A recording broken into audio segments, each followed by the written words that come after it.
कल्याणकारी। तो ड्रामा के पार्ट को हम कैसा पक्का कर सकते हैं? तो उसके लिए बाबा ने 5 बातें बताई हैं। तो 5 बातों में से बाबा ने कहा अगर ये 5 बातें आपके जीवन से हट जाती हैं तो ड्रामा एकदम पक्का हो जाएगा। ठीक है, तो 5 बातें कौन सी हैं हम जानते हैं। तो पहला है क्यों, फिर कौन, फिर कहाँ, कब और कैसे।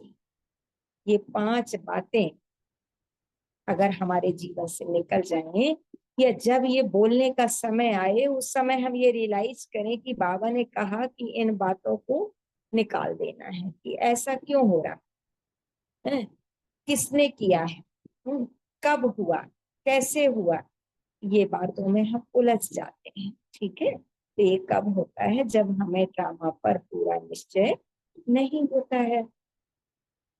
ठीक है, तो इसका एक बहुत अच्छा दृष्टांत देकर समझाऊंगी, जो मैंने ज्यादा पुरानी बात नहीं है, 7-8 साल पुरानी बात है, कि सेंटर में एक माता ज्ञान में चलती थी और उसका बेटा नेवी में जाना चाहता था। पानी वाले जो जहाज होते हैं उसमें वो चाहता था, उसकी मैंने दिली ख्वाहिश थी कि मैं वहीं उसी में नौकरी करूंगा। ठीक है, तो माता बहुत बाबा से योग लगाती थी, बाबा मेरे बच्चे की माने ये इच्छा है कि वो नेवी में जाएगा तो प्लीज उसका उसमें सिलेक्शन हो जाए। बहुत माता प्रयास करती थी, दिन रात बाबा से कहती थी, लेकिन क्या हुआ जब उसका सिलेक्शन होना था तो उसमें सिलेक्शन नहीं हुआ। तो माता बिल्कुल जैसे टूट गई। ठीक है, उसने मुझसे कहा कि दीदी इतना बाबा को मैंने मनाए और उसकी इतनी इच्छा थी कि हम नेवी में जाएंगे, और देखिए उसका सिलेक्शन नहीं हुआ, बाबा चाहते तो करा सकते थे। तो मैंने कहा कि बिल्कुल सही कह रही हो, ठीक है, लेकिन क्यों नहीं हुआ, उसमें कुछ ना कुछ कल्याण अवश्य छुपा हुआ है। लेकिन माता को उस समय मेरी बात समझ में आई नहीं, है ना। ठीक 4-5 महीने के बाद जिस जहाज में उसका सिलेक्शन होना था, जाना था, तो वो नंबर का जहाज पानी में डूब गया।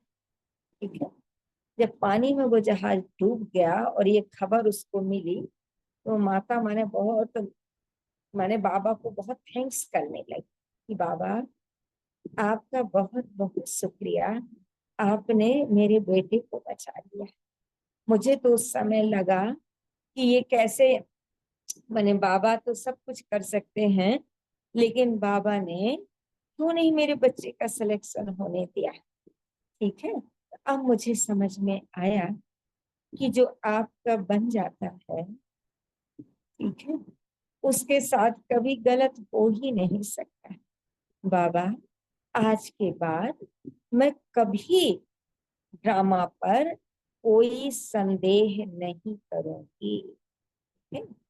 ऐसा उस माता ने बाबा के सामने संकल्प लिया, और उसका बच्चा सही सलामत है, अब वो दूसरी जॉब कर रहा है।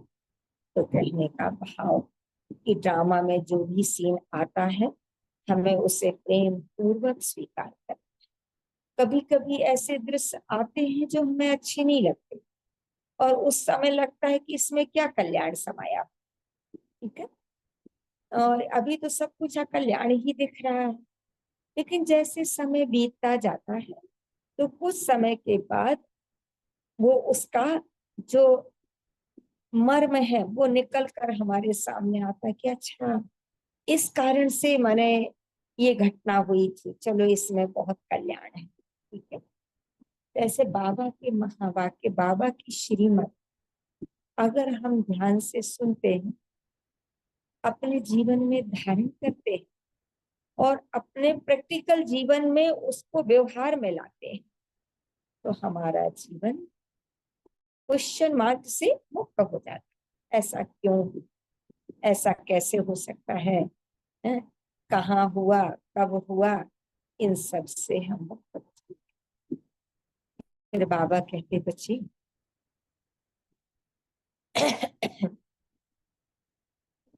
बाबा कहते बच्चे इस ड्रामा में हर आत्मा का एक्यूरेट पार्ट है। जो भी आत्मा है अपना एक्यूरेट पार्ट प्ले कर रही है। ठीक है, कैसे? तो जैसे किसी को नायक का पार्ट मिला है, किसी को खलनायक का पार्ट मिला है। ठीक है, तो हमें ये नहीं सोचना कि इसको ये ऐसा क्यों कर रहा है, उसको इस ड्रामा में पार्ट ही वो मिला हुआ है। ठीक है, हमें उसके प्रति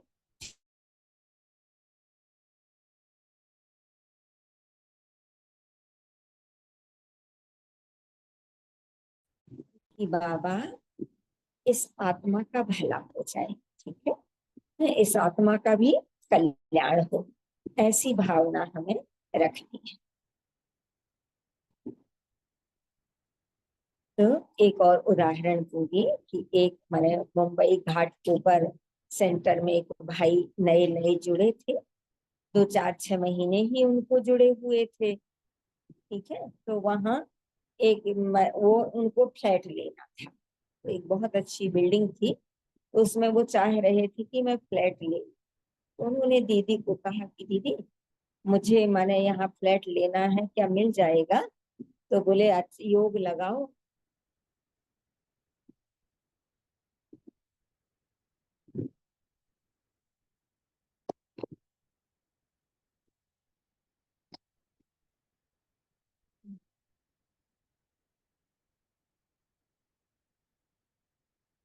योग लगाओ तो माने फ्लैट मिल जाएगा।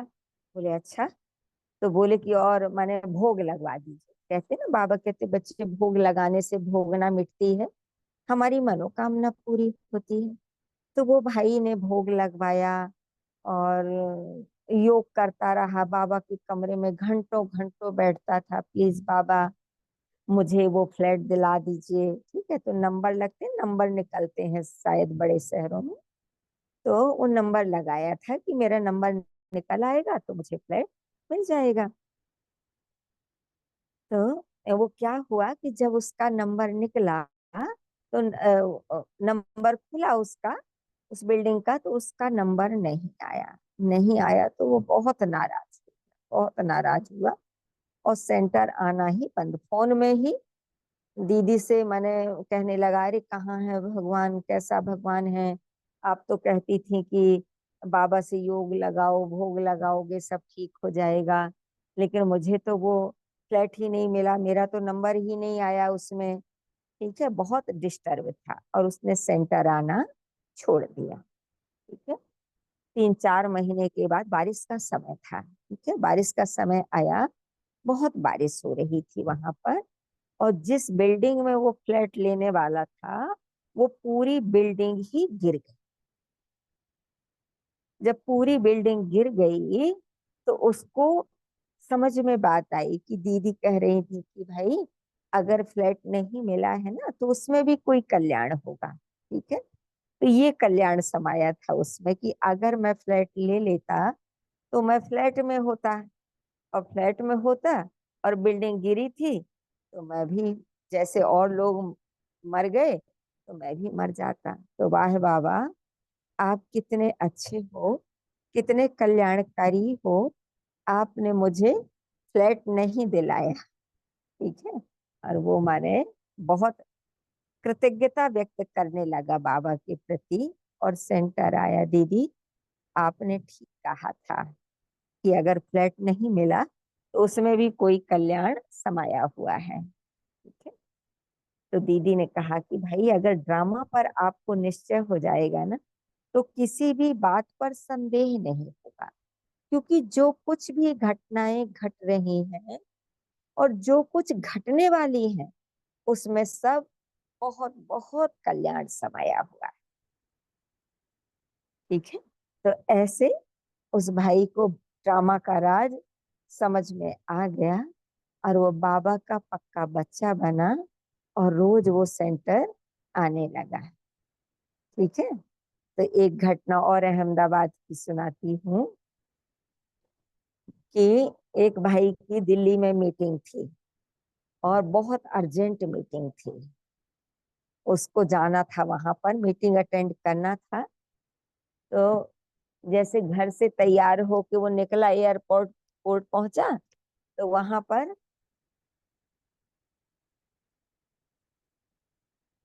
एयरपोर्ट में जैसे पहुंचा तो उसका प्लेन जा चुका था, है ना। तो उसको माने बहुत लगा कि देखो ये प्लेन चला गया, मेरी मीटिंग मिस हो गई। तो सोचा वो कि दूसरी फ्लाइट से निकल जाऊंगा, ठीक है। घर आया, जैसे घर आया तो उसका पैर स्लिप कर गया, और पैर स्लिप करा और फ्रैक्चर हो गया उसके पैर में। जब उसके पैर में फ्रैक्चर हो गया तो उससे बहुत माने गुस्सा आया कि देखो ये माने पैर भी फ्रैक्चर हो गया, मैं दूसरी फ्लाइट से जाता लेकिन अब कैसे जा पाऊंगा, मेरा तो इतना अर्जेंट काम था और वो मेरा मिस हो गया। तो उसको जिस दूसरी फ्लाइट से जाना था, तो कुछ देर में मैंने उसको न्यूज मिली कि जिस फ्लाइट से वो जाने वाला था वो फ्लाइट ही क्रैश हो गई, उसका एक्सीडेंट हो गया, ठीक है। अब उसकी पत्नी ज्ञान में चलती थी लेकिन वो मानता नहीं था। क्या किया तुम्हारे बाबा ने, मेरा पैर भी तोड़ के रख दिया, ठीक है। अपनी पत्नी को खरी खोटी सुना रहा था। जब प्लेन क्रैश की उसको न्यूज मिली तो बहुत धन्यवाद देने लगा कि तुम्हारे बाबा ने मुझे बचा लिया, ठीक है, नहीं तो मैं तो उसी फ्लाइट से जाने वाला था, ठीक है? तो कहने का भाव कि हर सीन, हर दृश्य ड्रामा के जो है वो कल्याणकारी है ना। कभी कभी हम सोचते हैं कि अचानक हमारे सामने ऐसी परिस्थिति आ जाती है, ऐसे लोग आ जाते हैं, है ना, ऐसे उनके साथ में हिसाब किताब शुरू हो जाते हैं कि हम सोचते बाबा ये क्यों मेरी जिंदगी में आया, ठीक है, इसके कारण मेरी जिंदगी अस्त व्यस्त हो गई है, प्लीज ये इसको मेरी जिंदगी से दूर कर दीजिए। तरह तरह की बातें हम बाबा से करते हैं, ठीक है। लेकिन वो मेरी जिंदगी में क्यों आया, अगर ये समझ में आ जाए कि मेरा इस जन्म का भले उसके साथ कोई कार्मिक हो, हिसाब किताब ना हो, लेकिन पिछले किसी जन्म का हिसाब किताब उसके साथ मेरा बाकी था, इसलिए वो कभी संबंधी बन के आ जाएगा, पड़ोसी बन के आ जाए, रिश्तेदार बन के आ जाए, ठीक है, मेरे परिवार का ही कोई ऐसा सदस्य बन के आ जाए, ठीक है। तो ये सब ड्रामा विनोद, और ये हमारा सब कार्मिक अकाउंट रहता है जो हमें चुकाना पड़ता है, ठीक है। एक कहानी मुझे और याद आ रही है, कहानी नहीं है ये, माने सत्य घटना है कि एक कैसे ड्रामा में जो लेन देन होती है वो व्यक्ति को पूरा करना पड़ता है। तो एक परिवार था, तो उस परिवार में दो बेटे थे, ठीक है।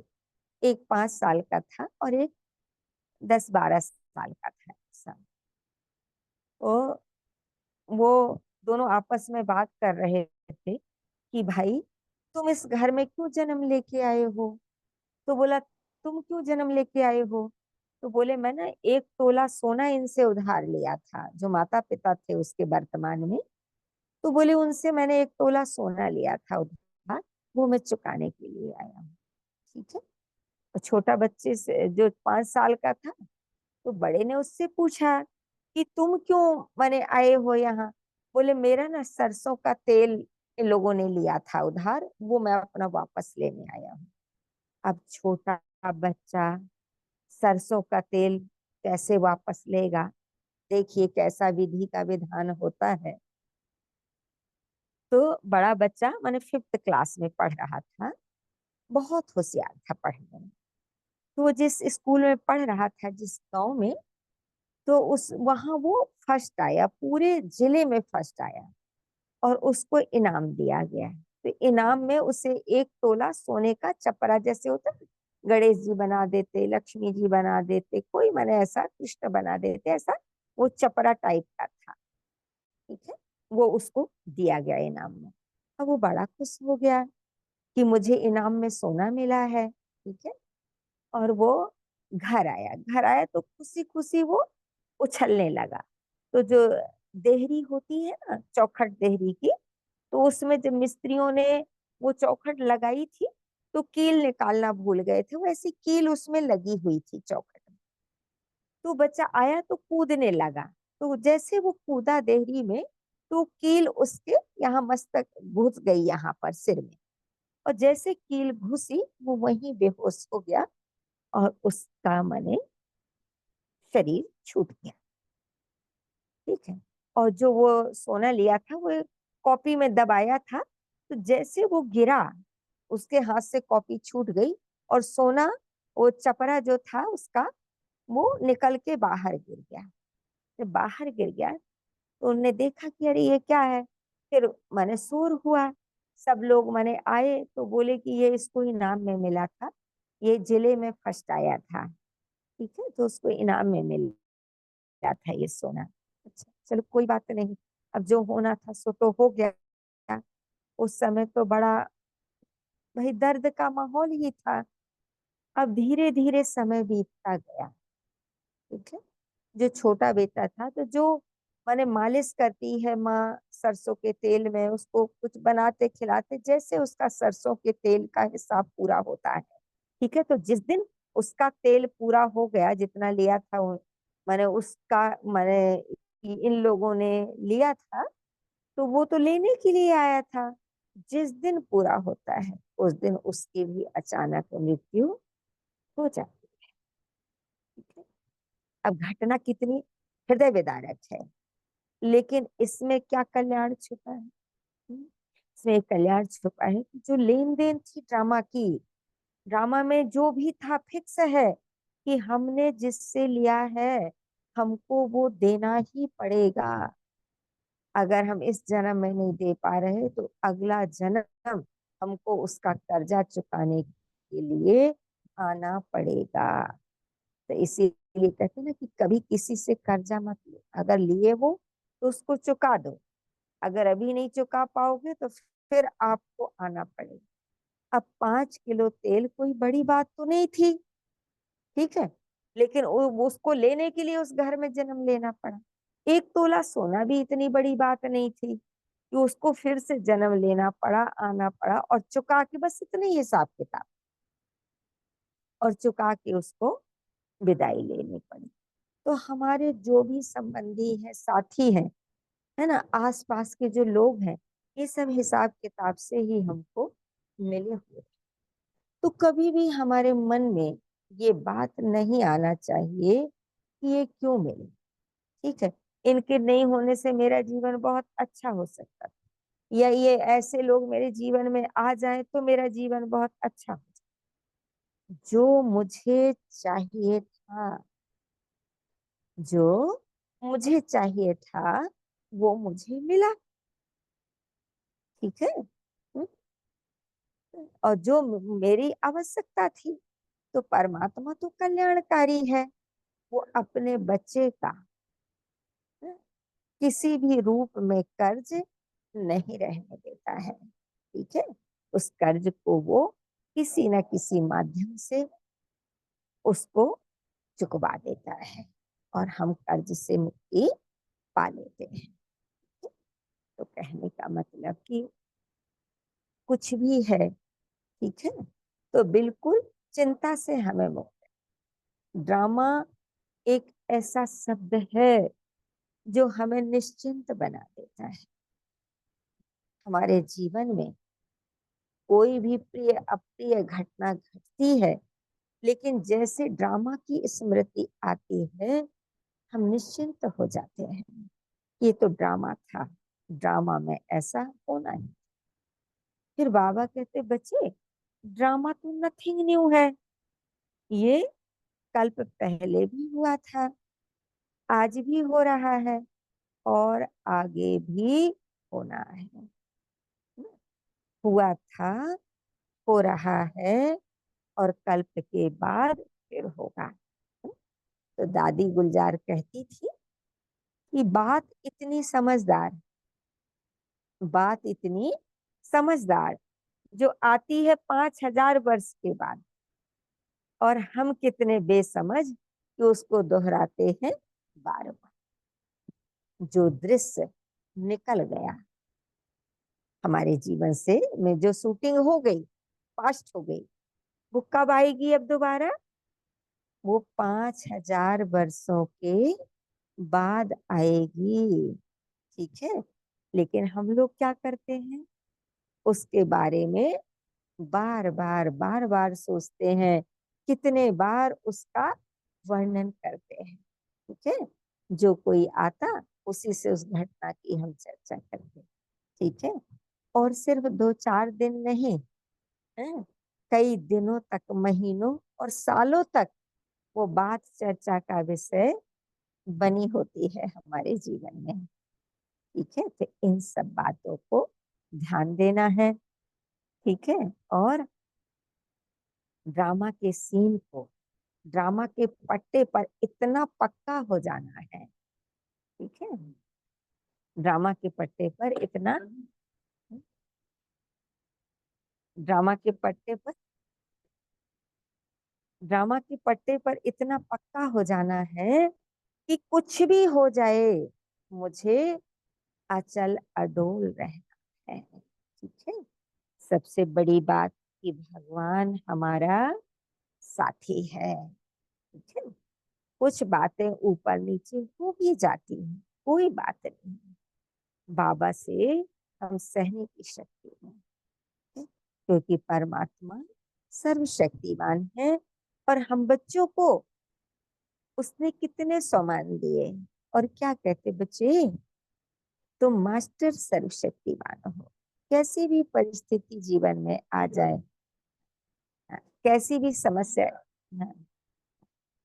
कैसी भी समस्या जीवन में आ जाए, ठीक है, हमको घबराना नहीं है। हमें परमात्मा से शक्ति लेना है, उसको फेस करने की शक्ति हमको योग के द्वारा मिलती है। तो हमें इस बात पर ध्यान देना है, अटेंशन देना है, कि मुझे जो 5 शब्द बाबा ने कहा है वो मुख से बोलने ही। ठीक है, जैसे क्यों शब्द आता, ऐसा ही होना था, कैसे हुआ, ऐसे होगा, है ना, कब हुआ, जब उसका समय था तब हुआ। ठीक है, तो ये बातें अगर पक्की हो जाएंगी, ये तो ये,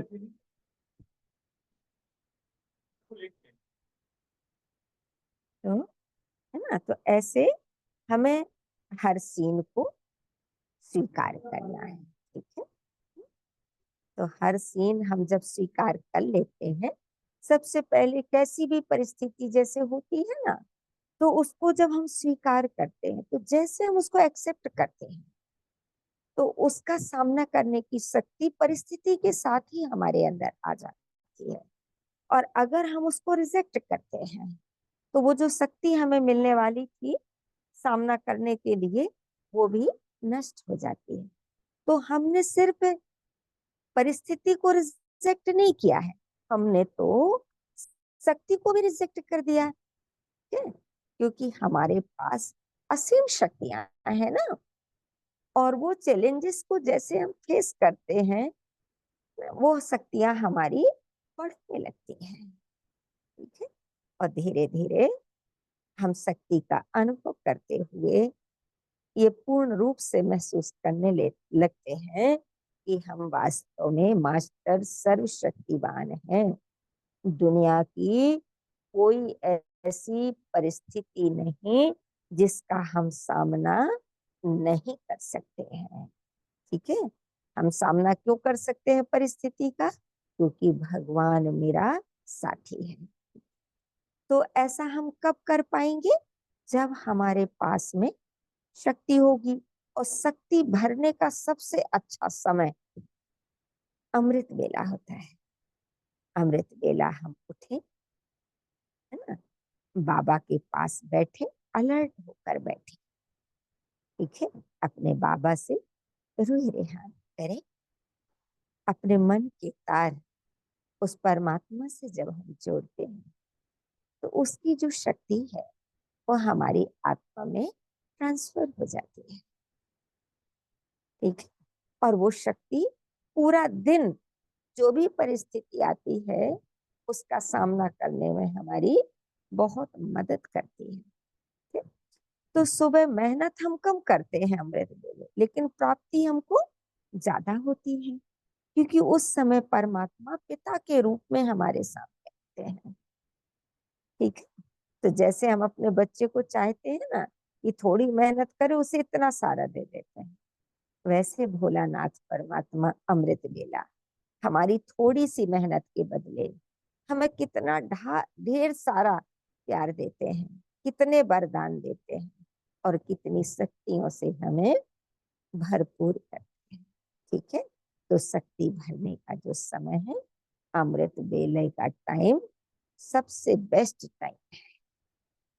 ठीक है, उसके बाद हम शाम को जो नुमा शाम का योग करते हैं, ठीक है, बिल्कुल अलर्ट होकर हमको बैठना है। ठीक है, और सिर्फ अपने कल्याण की ही नहीं, अपने परिवार का ही कल्याण नहीं, सारे जगत की कल्याण की कामना से हम बैठे और परमात्मा से शक्ति अपने अंदर भरकर पूरे विश्व को हम साकारते हैं कि विश्व की एक एक आत्मा के जीवन में परमात्मा शक्तियां भरती जा रही हैं। ठीक है, उनका जीवन भी खुशियों से भरपूर हो रहा है। चिंता, अशांति, दुख, परेशानियों से सब आत्माएं मुक्त हो रही हैं। ठीक है, हमारे बोल कैसे होना चाहिए? वरदानी बोल होना चाहिए। हमारी दृष्टि कैसे होना चाहिए? रूहानी होना चाहिए। हमें हर किसी को आत्मा के रूप में देखना है। ये आत्माएं हैं, ये सब परमात्मा के बच्चे हैं और ये परमात्मा के बच्चे हैं तो मेरे कौन है? तो ये मेरे भाई बहन।